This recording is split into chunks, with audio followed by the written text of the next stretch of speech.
65 million years ago, a world that belonged to the dinosaurs suffered a cosmic catastrophe, obliterating the kingdom of Tyrannosaurus rex.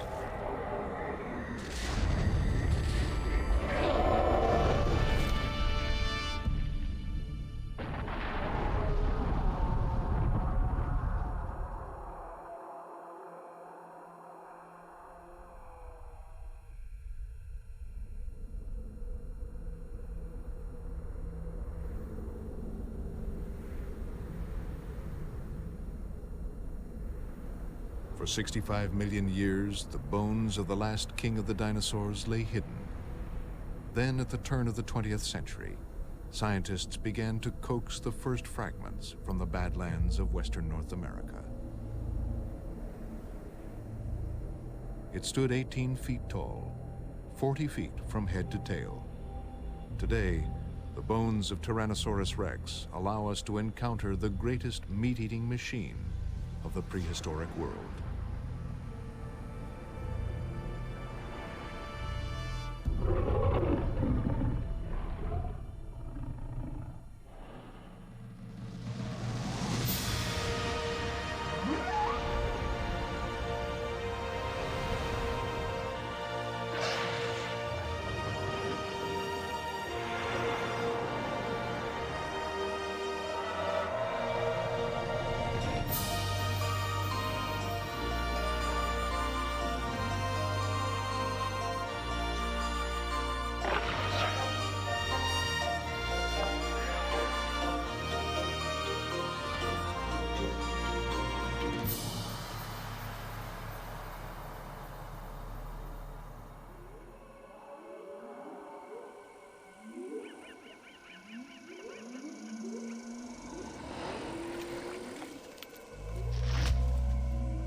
Tyrannosaurus rex has become the most famous of the dinosaurs, the ultimate expression of savagery and power.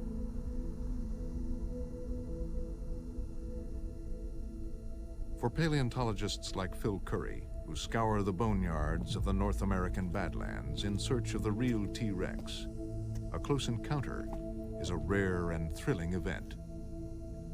The thing that allows Tyrannosaurus to be preserved in this part of the world is the fact that they were living on a coastal lowland, and there was a tremendous amount of sediment coming in from the mountains that were rising to the west at that time.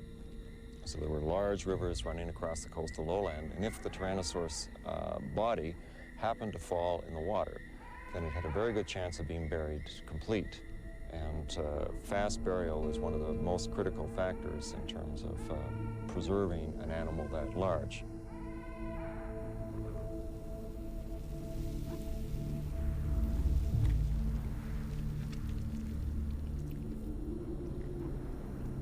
So far, 17 skeletons of Tyrannosaurus have been found, all of them from Wyoming north into Alberta and Saskatchewan. Now, Tyrannosaurus probably had a much more extensive range than that. It almost certainly lived all the way from the Arctic Ocean down to the Gulf of Mexico. Only 17 skeletons have been unearthed of the many millions of animals that once lived and died. A handful of clues to the mysteries of this ferocious but elusive beast.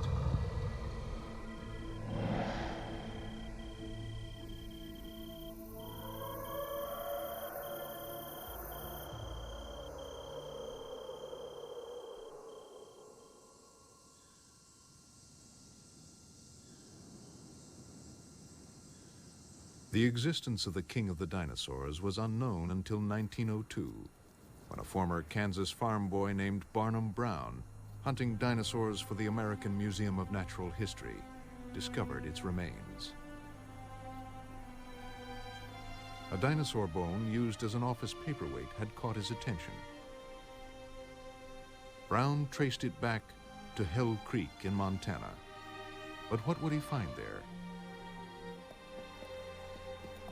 Even the man who would become known as Mr. Bones could hardly dare to hope for the rarest of the rare, a giant meat-eater. But that is exactly what he found, halfway up a steep and treacherous canyon wall. But 6 years of backbreaking work yielded only incomplete fragments.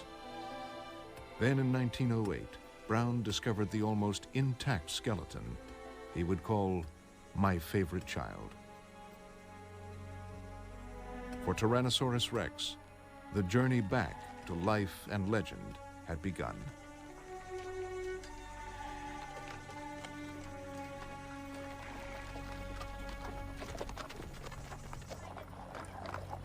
Back at the museum in New York, Brown's boss, Henry Fairfield Osborn, was eager to show the world the animal he named Tyrannosaurus Rex. While the bones were being prepared, Osborn and Brown used models to recreate a dynamic vision of the living tyrant lizard king. Long, powerful hind legs carried the body upright, balanced by a long tail. The massive head was armed with 13 dagger-like saw-bladed teeth in each jaw. The Tyrannosaurus was capable of destroying any of the contemporary creatures, and was easily the king of the period and monarch of its race. But nearly 2 tons of bones could not be mounted to match Osborn and Brown's vision of an agile, almost bird-like beast. Their compromise design for an upright, more static pose, which we now believe to be wrong, dominated how we saw T-Rex for more than 50 years. The unveiling of T-Rex in 1915 created a popular sensation.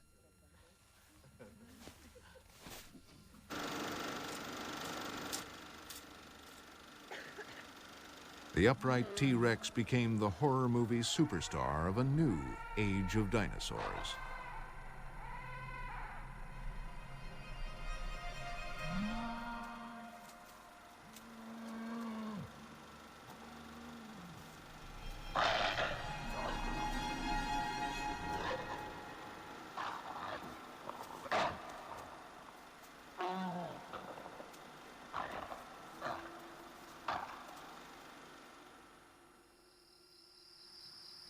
"80 years later in Montana, the painstaking search begun by Barnum Brown for the real T-Rex continues.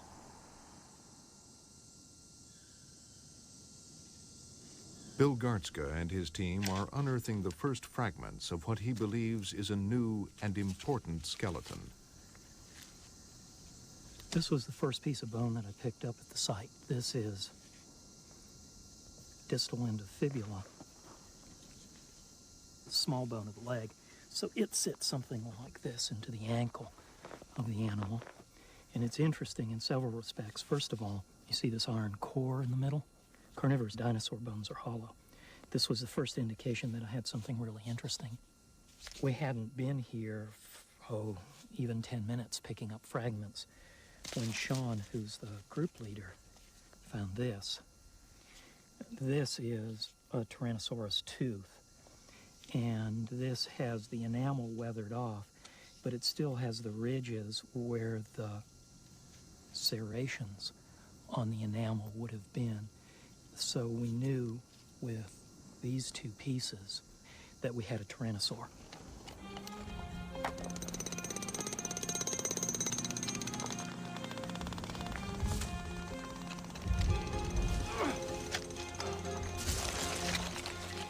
Even with modern power tools, dinosaur hunting in 100-degree temperatures is backbreaking work, yet so delicate that removing an entire skeleton can take years.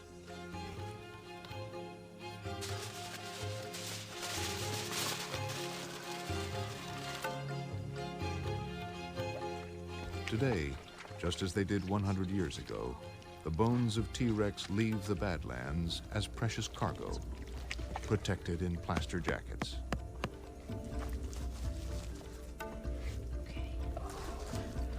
All right, I'm good. I got it.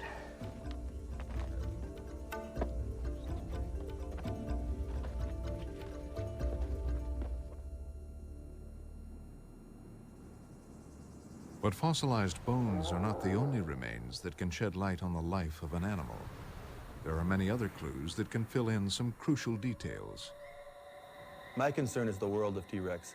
What plants did it live with? What sort of foliage hid it while it stalked its prey? What had happened is the flowering plants appeared early in the Cretaceous period, and by the time of Tyrannosaurus rex, they were dominating the world's ecosystems. We find in North Dakota that 90% of our fossil leaves, and we now have over 30,000 fossil leaves collected, over 90% of those fossil leaves are broad-leafed flowering plant leaves. What you see are here broad-leafed relatives of the laurel and cinnamon, relatives, two-lobed relatives of magnolia, relatives of the modern sycamore, relatives of the modern elm. There's still a few conifers around in the time of Tyrannosaurus rex, the bald cypress and its relatives. So the look of the place was similar to, say, perhaps Florida or southern Georgia, where you have relatively small trees, maybe 30, 40, 50 feet tall, trunks no more than maybe a foot in diameter.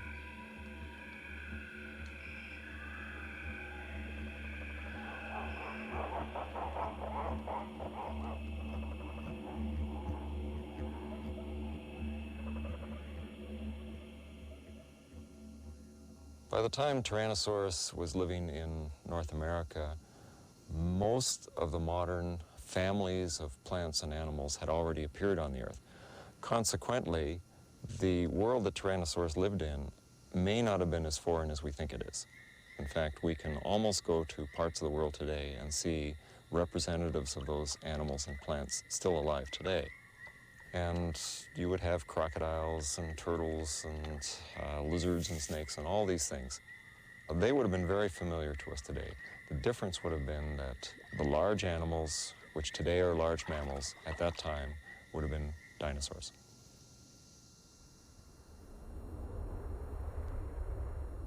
Just as plant-eating animals outnumber meat-eaters today, the plant-eating dinosaurs outnumbered carnivores millions of years ago.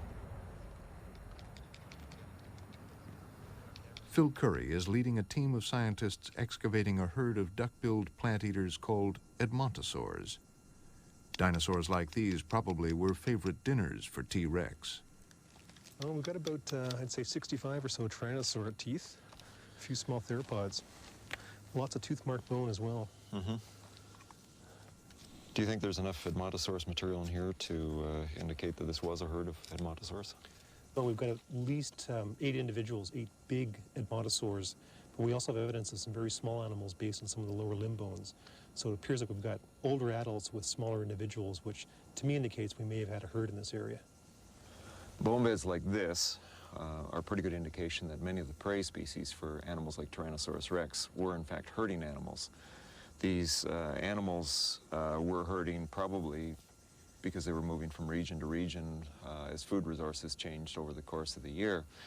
I would suspect that the tyrannosaurs were in fact following these herds, and that the old individuals and that the young individuals that strayed too far from the herds were the most likely prey for the tyrannosaurs, and these are the animals they actively hunted down.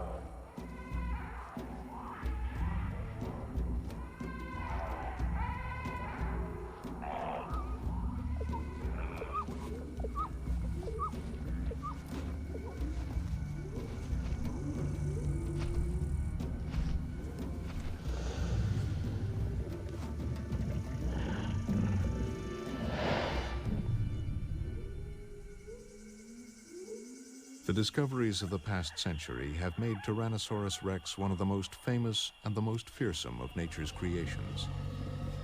But how did such a ferocious giant come into being? Where does it fit in the history of life on Earth? Today, we know that T-Rex's ancestry can be traced back to a tiny creature whose skull can fit into the palm of your hand. This is Eoraptor, or the dawn stealer. It's the oldest and first predatory dinosaur that we know of in the fossil record. And it has some of the basic adaptations that were to carry predatory dinosaurs through 150 million years of evolution to something like the Tyrannosaurus behind me. The skull shows some of the classic features of the predatory dinosaurs. One of those features involves the lower jaw. At the midpoint of the lower jaw, there's a joint that allowed the lower jaw to flex, like a flexible joint that if something was caught in the jaws, those jaws would clamp around something that might be a live prey item. And this kind of lower jaw is present in Tyrannosaurus. It's present in every other predatory dinosaur that we know of. And Eoraptor is the first to show that adaptation in the fossil record.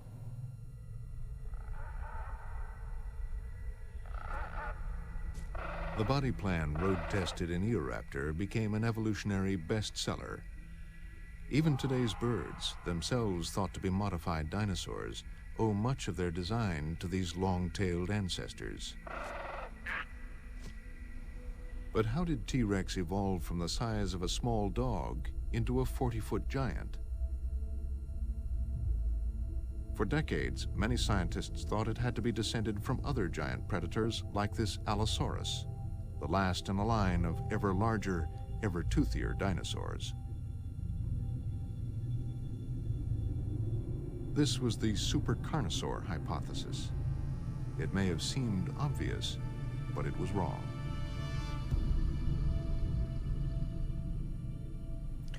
We used to have very simple views about how the different groups of meat-eating dinosaurs were related to each other. In recent years, though, as we've discovered more and more about the anatomy, these views have changed. Tyrannosaurus at one time was considered to be a carnosaur, that is, one of the large meat-eating forms, and by its size, it was related to animals like Allosaurus. But in recent years, as we started to look more closely at the anatomy, there were a lot of things about tyrannosaurs that did not fit that picture. One example is the foot. And if we look at this pinched out third toe, in fact, this is the kind of characteristic we see in many of the other late Cretaceous dinosaurs, but all of them are small dinosaurs. They're not these big meat eaters that we're so familiar with, animals like Allosaurus. Looking at the foot and a whole suite of other characters in the skeleton, we now realize that tyrannosaurs are in fact small meat-eating dinosaurs that have grown extremely large, and they're not related to the other meat-eating dinosaurs that are large at all. Anatomical detective work can easily identify dinosaurs to whom T-Rex is not related. But tracing its family tree back through time is more difficult. A huge gap in the fossil record precedes the sudden appearance of T-Rex's first large predecessor.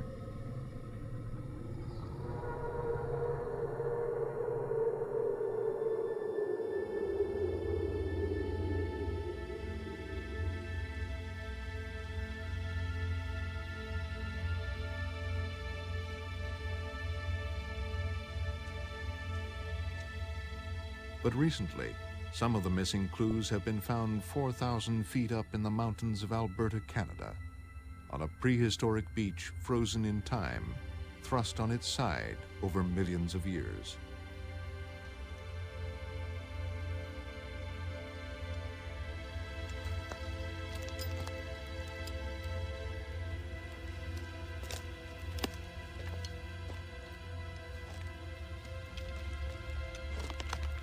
The richest dinosaur footprint site in all of Canada is in a coal mine in Grande Cache, Alberta. In these 100-million-year-old rocks, we have evidence of armored dinosaurs, meat-eating dinosaurs of different kinds, and large plant-eating dinosaurs. The footprints are all in trackways, and they go across this enormous cliff face, which at one time must have been a mud flat at the edge of the sea. What's important about this site is that because of the age, 100 million years ago, we don't have equivalent bone sites in this part of the world. And so we have to do a little bit of guesswork in terms of identifying the dinosaurs. And I don't think there's any question at all that these are not Tyrannosaur tracks. but their long, slender toes suggest to me that these were made by giant Coelurosaurs. And we feel these days that giant Coelurosaurs may have been the ancestor of Tyrannosaurus rex.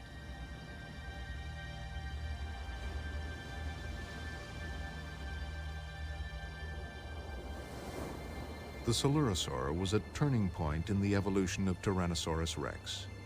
Unlike other small predators of its time, it used its jaws rather than its front limbs for killing its victims.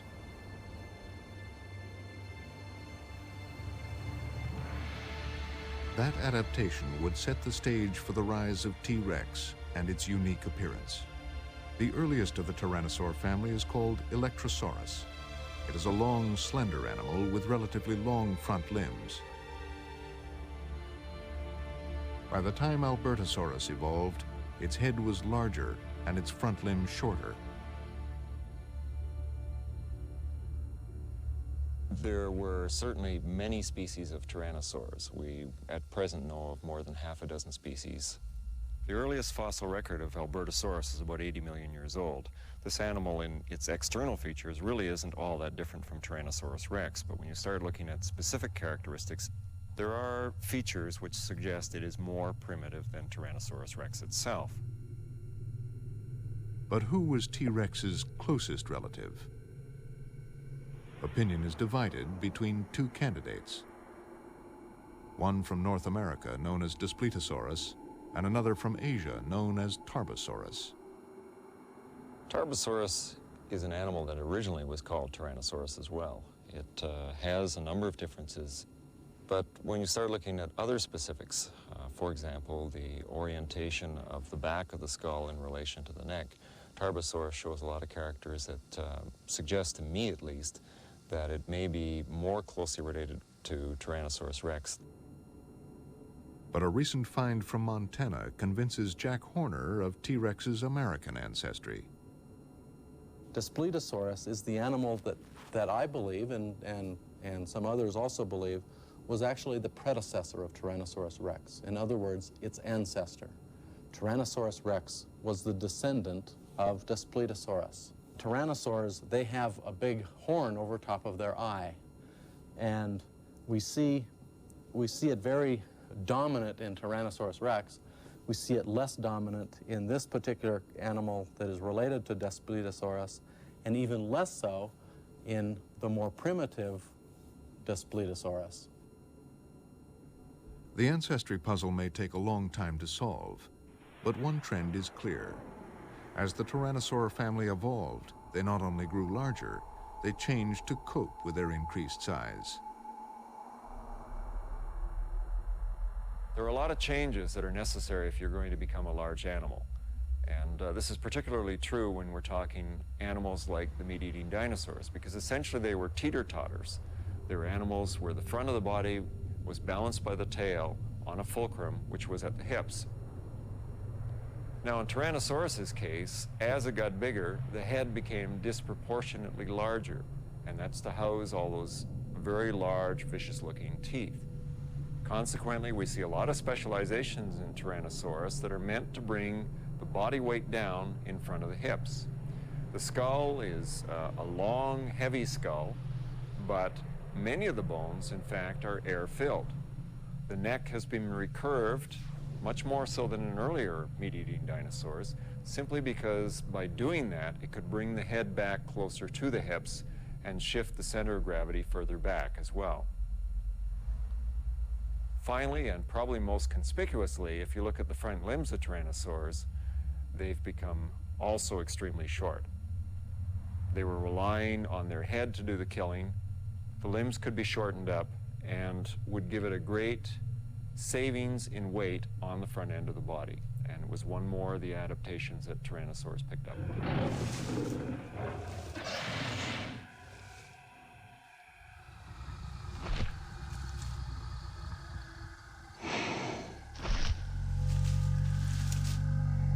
Ever since the first skeleton of T. rex was assembled 80 years ago, most people have assumed that the king of dinosaurs must have been a slow and lumbering beast.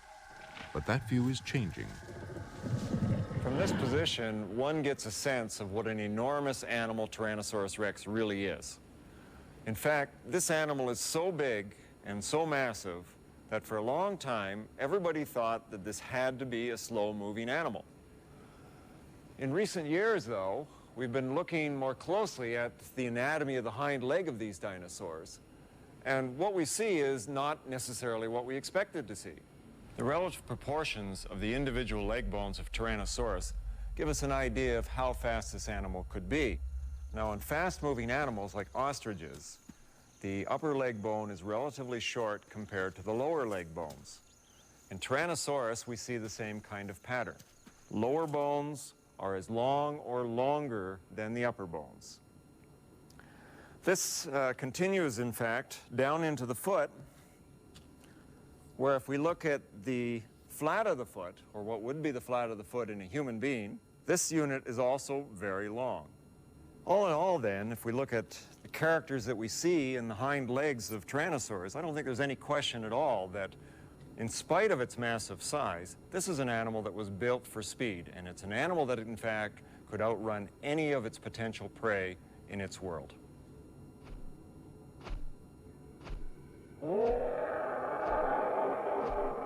But Jack Horner has studied the same evidence and drawn the opposite conclusion.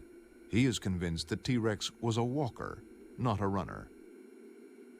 If we look at the leg bones of a meat-eating dinosaur named Troodon, what we see is a thigh bone and a shin bone that have different lengths. We see that the thigh bone is shorter than the shin bone. And this is true of every single one of the non-tyrannosaurs. We see the same thing in ostriches, we see the same thing in emus and rheas and all these running birds. Animals that run fast have a short thigh bone and a long shin bone. The primitive feature is running. That means in evolution, you have to evolve legs for walking because there were no dinosaurs that were adapted for walking before we get to the tyrannosaurs. If we look at tyrannosaurs, the thigh bone and the shin bone are either the same length or the thigh bone is slightly longer than the shin bone. This is a feature that is good for walking.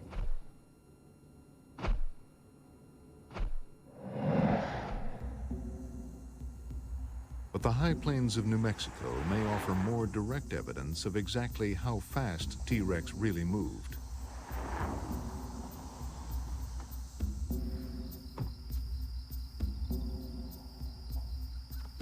Martin Lockley follows the trail of fossilized footprints across North America.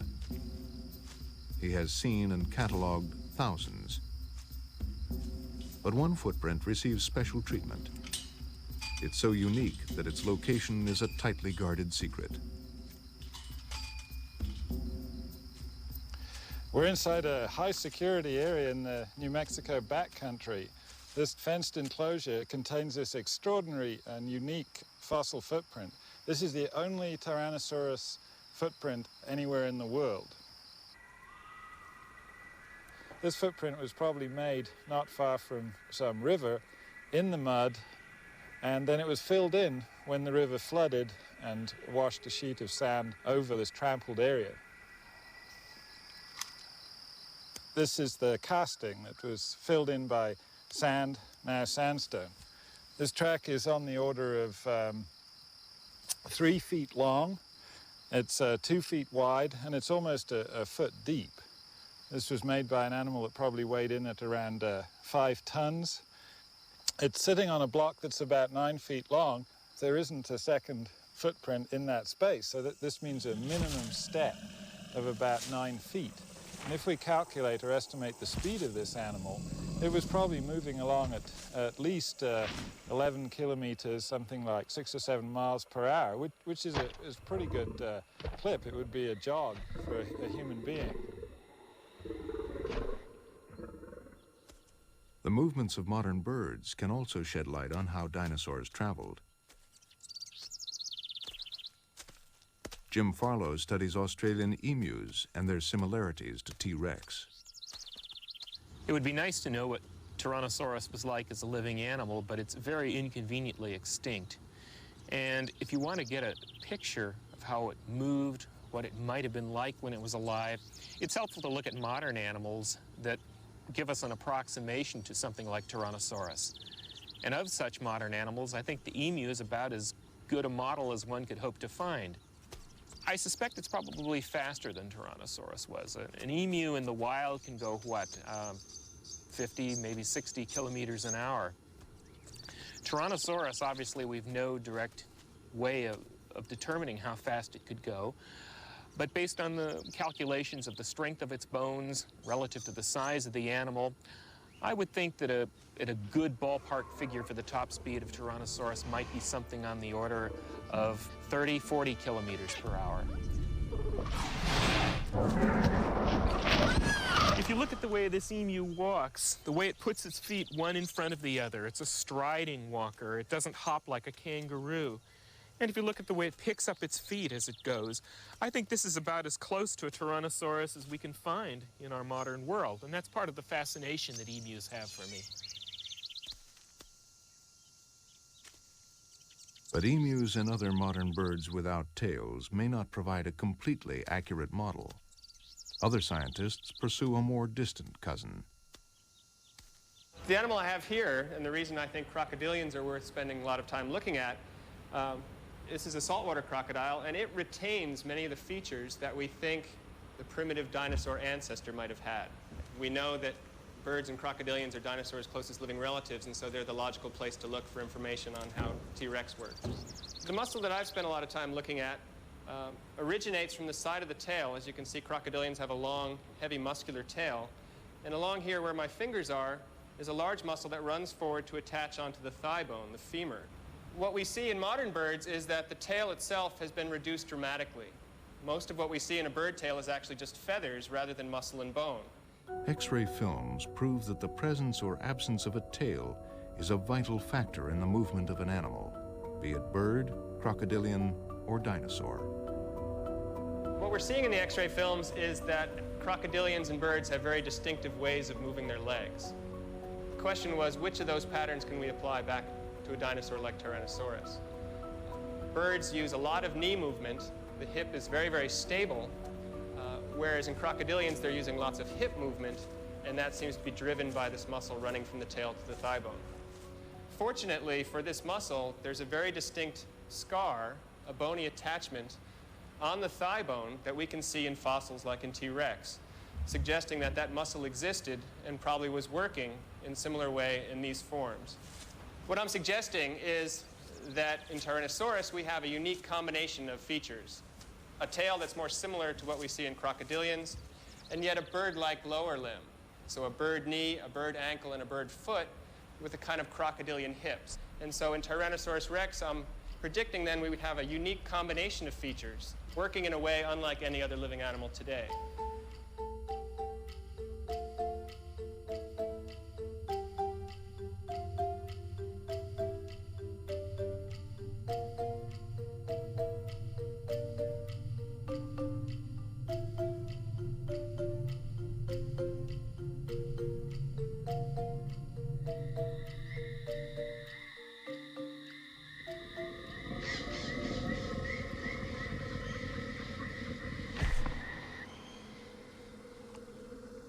T-Rex was huge and its tail enormous, but it not only had to move, it had to mate.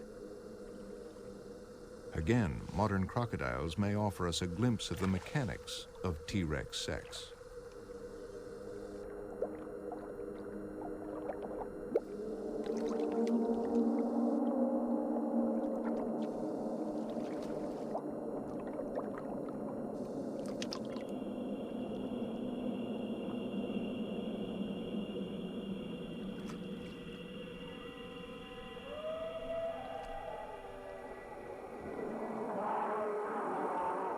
The examples of modern reptiles and birds, and a few rare fossils, suggest that T-Rex was a nesting animal and laid eggs. I have in front of me some dinosaur eggs from China, and these are very elongated, kind of the shape that we would expect for Tyrannosaurus rex. To give you a feel for its size, I have here a chicken egg. But what's really exciting and very rare is this clutch of eggs here, which are very badly crushed, but we do have an embryo that's lying here. We can see the eye socket, the skull, the backbone in here, the pelvis, the hind leg. This embryo is about the size that we would expect for a Tyrannosaurus rex. We can imagine this hatchling coming out of the egg and scurrying off into the underbrush, or possibly, if there was parental care, it may have scurried off and joined its parents.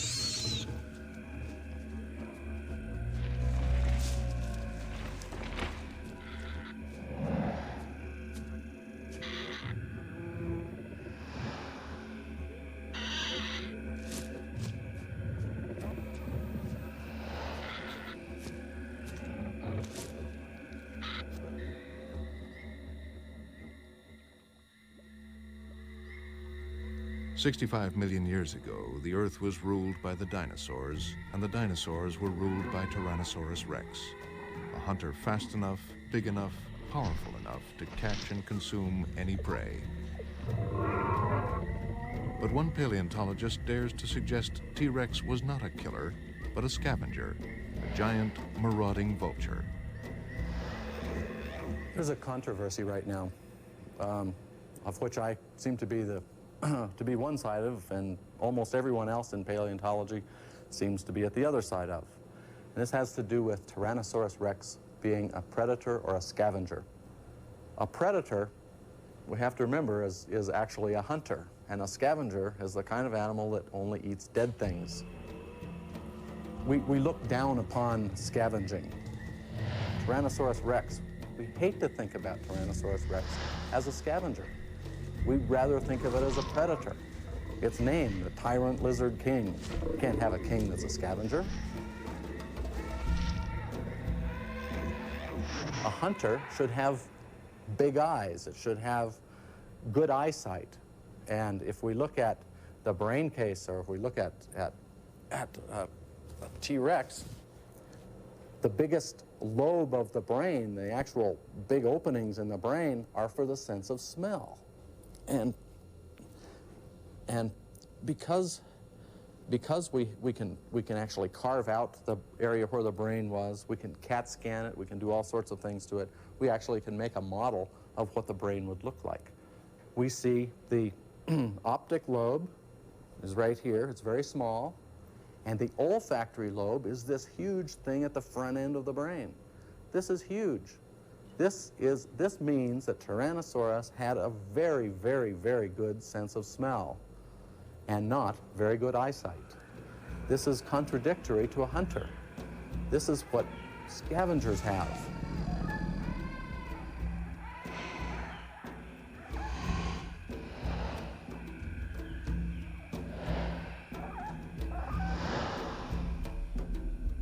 Horner's scavenger theory is disputed by Phil Currie, a stalwart defender of T-Rex the hunter.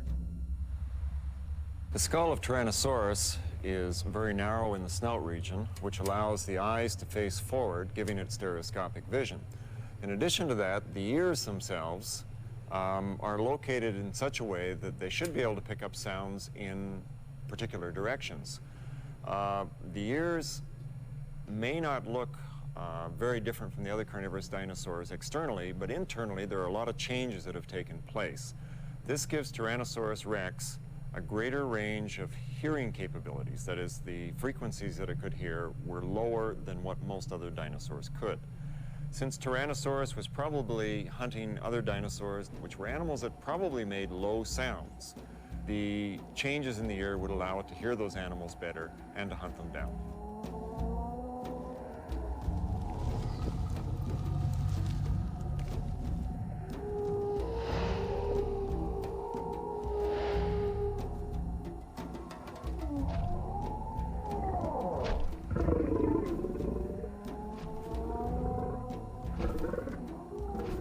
the size of the tyrannosaur is advantageous for a scavenger.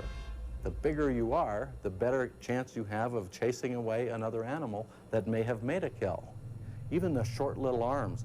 T-Rex doesn't have anything for grabbing, and we're bipedal. We know that if we're going to go out and catch a chicken, we don't want to have our hands tied behind us.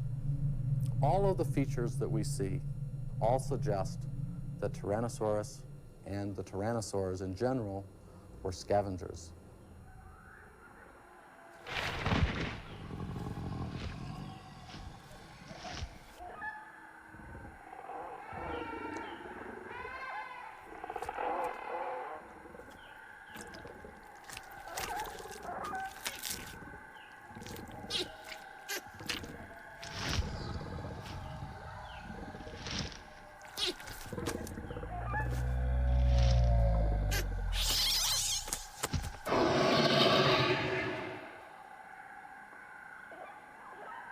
When I look in the jaws of Tyrannosaurus rex, I have little doubt about its predatory capabilities.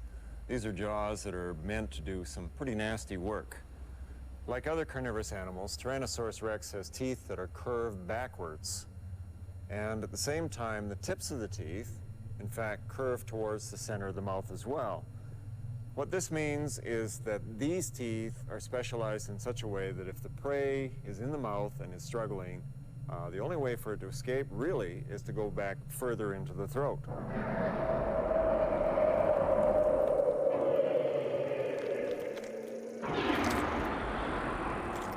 Because tyrannosaur teeth are so tall, they have to have a very deep root, and this gives them the strength so that the tooth is unlikely to break and also has the strength to puncture right through bone. And this is the reason the tyrannosaur jaws are so deep. Almost 2/3 the length of the tooth is in fact root. There are these very fine serrations that run down the front of the tooth and the back of the tooth. These serrations function as little hooks, and as the tooth is driven through the meat, the hooks hook the fibers of meat and take it between the serrations. And between the serrations you have razor-sharp edges that cut those fibers. Now, if we shift to the inside of the jaw, we can see that there are some very powerful muscle attachments here, going from the top down through this region, and this gives a muscle mass that fills in this whole area. These muscles allow the animal to close its jaws on very large animals and deliver a powerful bite very rapidly, and it would have no trouble at all cutting an animal such as myself in half in one single bite. We can say that Tyrannosaurus basically had a mouthful of steak knives. And if you have a mouthful of steak knives, obviously you eat steak, which is meat. We know that Tyrannosaurs ate meat. We know that they ate dinosaurs because we have evidence. This is a piece of a fibula, a shin bone from a duck-billed dinosaur, and this shin bone actually has gouges, tooth marks, from being bitten by a tyrannosaur. And what's really interesting, it has a puncture mark in it, and in that puncture mark, within the bone, is actually the tip of a tyrannosaur tooth. So this is absolute proof that tyrannosaurs ate meat, that they ate other dinosaurs. But what it is not is evidence that the tyrannosaur killed this particular animal. But Ken Carpenter's forensic examination of another duckbill provides more compelling evidence that T-Rex was a powerful, if not always successful, predator. I've been involved in a bit of detective work with the skeleton, mostly centered around the damaged area in this part of the tail. If we look here, we'll see that part of this spine is missing. And it turns out that there's a very nice groove here that if I were to take a Tyrannosaurus tooth, we find that it fits very well in that groove. Most likely then that this part of the vertebrae was bitten off by a Tyrannosaurus rex that was attacking from the right rear. Now, interestingly, we have regrowth of bone around this spine as well as around some of the tooth puncture marks on these adjacent ones, indicating that this animal survived the attack. And the only animal that was big enough living at this time with jaws powerful enough to have sheared through this bone would have been a Tyrannosaurus rex. And I think it shows conclusively that Tyrannosaurus rex was a predator and not a scavenger, as some have thought.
For the past century, the Badlands of North America have gradually yielded the first clues to a great prehistoric puzzle, evidence of how T-Rex lived.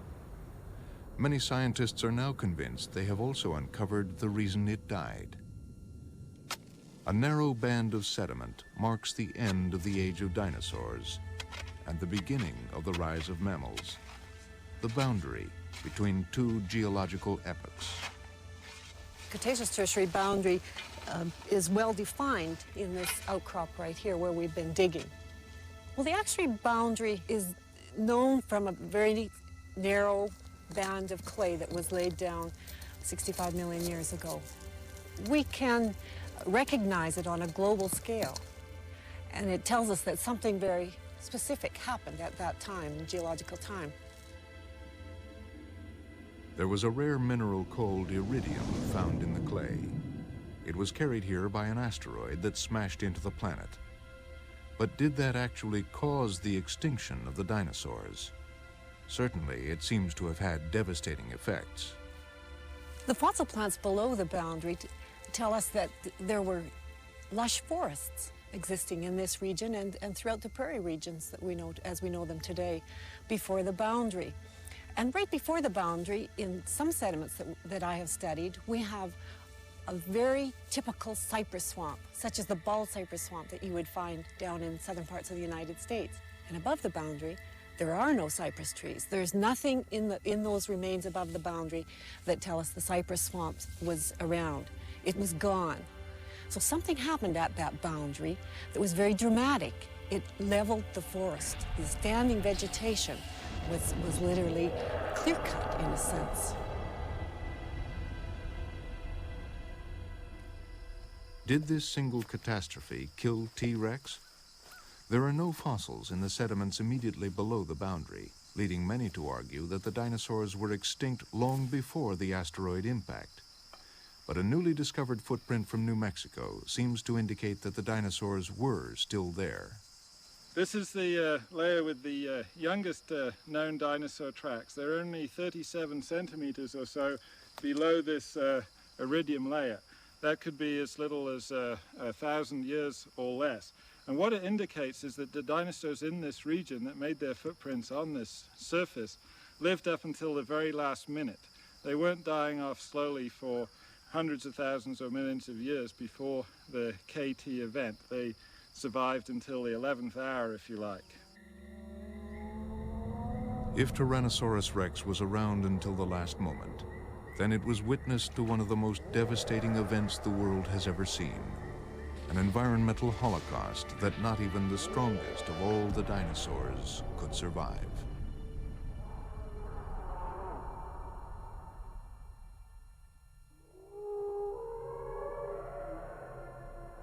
The Badlands have surrendered a few of their secrets, but many questions remain. Hidden somewhere in these canyons are more clues to the ferocious life and mysterious death of the most powerful creature that ever walked the earth.